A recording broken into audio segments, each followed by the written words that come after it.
കൊല്ലവർഷം 1084 മീനമാസം 13 വെള്ളിയാഴ്ച കാർത്തിക നക്ഷത്രത്തിൽ പെൺകിടാങ്ങളുടെ ജനനം ശാപമായി കരുതുന്ന ഒരു സമുദായത്തിൽ ഒരു പെൺകുഞ്ഞ് പിറന്നു. പക്ഷേ സന്താന നഷ്ടങ്ങൾ കൊണ്ട് ദുഃഖം അനുഭവിച്ചിരുന്ന അവളുടെ മാതാപിതാക്കൾക്ക് ആറ്റുനോറ്റുണ്ടായ കുഞ്ഞായിരുന്നു അവൾ.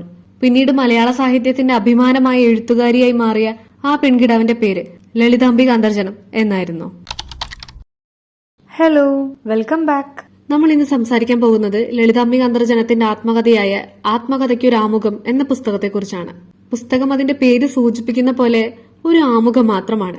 എഴുത്തുകാരിയുടെ അതുവരെയുള്ള ജീവിതത്തിന്റെ ആമുഖം. സാധാരണ ആത്മകഥകൾ പോലെ കൃത്യമായ അധ്യായങ്ങളോ ജനനം തൊട്ടുള്ള തുടർച്ചയായ സംഭവ വികാസങ്ങളോ ഈ പുസ്തകത്തിൽ പൂർണ്ണമായി കാണാൻ കഴിയില്ല. പല കാലങ്ങളിലായി എഴുത്തുകാരി എഴുതിയ ലേഖനങ്ങളും ഡയറിക്കുറിപ്പുകളും ഓർമ്മക്കുറിപ്പുകളും ചേർന്നതാണ് ഈ പുസ്തകം. ലളിതാംബിക അന്തർജനം തന്റെ ഓർമ്മകളും ജീവിത വീക്ഷണങ്ങളും കൊണ്ട് വരച്ചിടുന്നത് ഒരു സമുദായത്തിന്റെ ഇരുണ്ട കാലവും അതിൽ ഹോമിക്കപ്പെട്ട അനേകം സ്ത്രീകളുടെ ജീവിതവും പരിവർത്തനത്തിലേക്ക് ആ സമുദായത്തിനെ വഴി നടത്തുന്നതിൽ പങ്കുചേർന്നതിന്റെ അനുഭവങ്ങളുമാണ്. സ്ത്രീയായി പിറന്നതുകൊണ്ട് മാത്രം സമുദായവും സമൂഹവും തീർത്ത വിലക്കുകളുടെ വേലിക്കെട്ടുകളെ മറികടക്കാൻ താൻ നേരിട്ട പ്രശ്നങ്ങളെ പ്രതിസന്ധികളെ പറ്റിയെല്ലാം എഴുത്തുകാരി വിശദീകരിക്കുന്നുണ്ട്. ഒഴുക്കിനെതിരെ നീന്തുക എളുപ്പമല്ല, പക്ഷെ അതാണ് ശരിയെന്ന് ചെറിയ പ്രായത്തിലെ ലളിതാംബിക അന്തർജനം തിരിച്ചറിയുന്നുണ്ട്.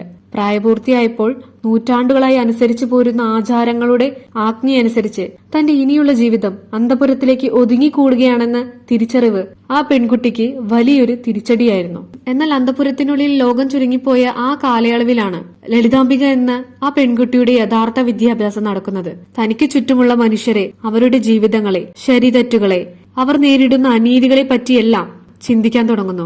അവരുടെ ദുഃഖം തന്റേതാകുന്നതും അവൾ തിരിച്ചറിയുന്നു. പിന്നീട് എഴുത്തുകാരുടെ രചനകളുടെ എല്ലാം ആധാരശിലയായത് ഈ ചിന്തയായിരുന്നു എന്ന് കാണാൻ കഴിയും. സമുദായത്തിലെ അനീതികൾക്കെതിരെ മാത്രമല്ല, മനുഷ്യരോട് അതിക്രമം കാണിക്കുന്ന എന്തിനേയും കുറിച്ച് അവർ എഴുതി പ്രതികരിച്ചു.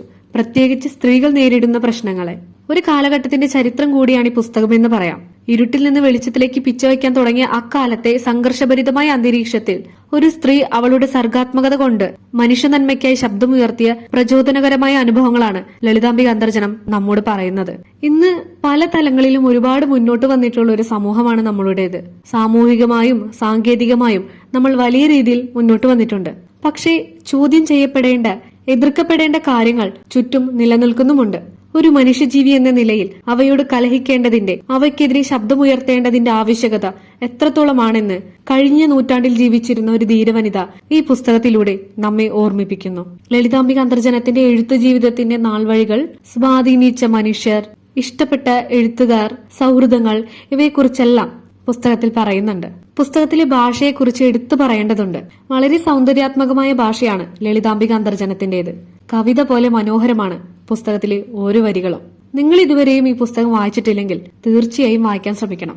പുസ്തകം വായിച്ചവരാണെങ്കിൽ പുസ്തകത്തെക്കുറിച്ചുള്ള അഭിപ്രായങ്ങൾ പങ്കുവയ്ക്കാനും ശ്രമിക്കണം. നമ്മുടെ ചാനലിൽ ഇടുന്ന വീഡിയോസ് നിങ്ങൾക്ക് ഇഷ്ടമാവുന്നുണ്ടെങ്കിൽ സബ്സ്ക്രൈബ് ചെയ്യാൻ ശ്രമിക്കണം. നമുക്ക് പുസ്തകങ്ങളെക്കുറിച്ചും എഴുത്തുകാരെക്കുറിച്ചും വായനയെക്കുറിച്ചും ഒക്കെ സംസാരിക്കാം. താങ്ക്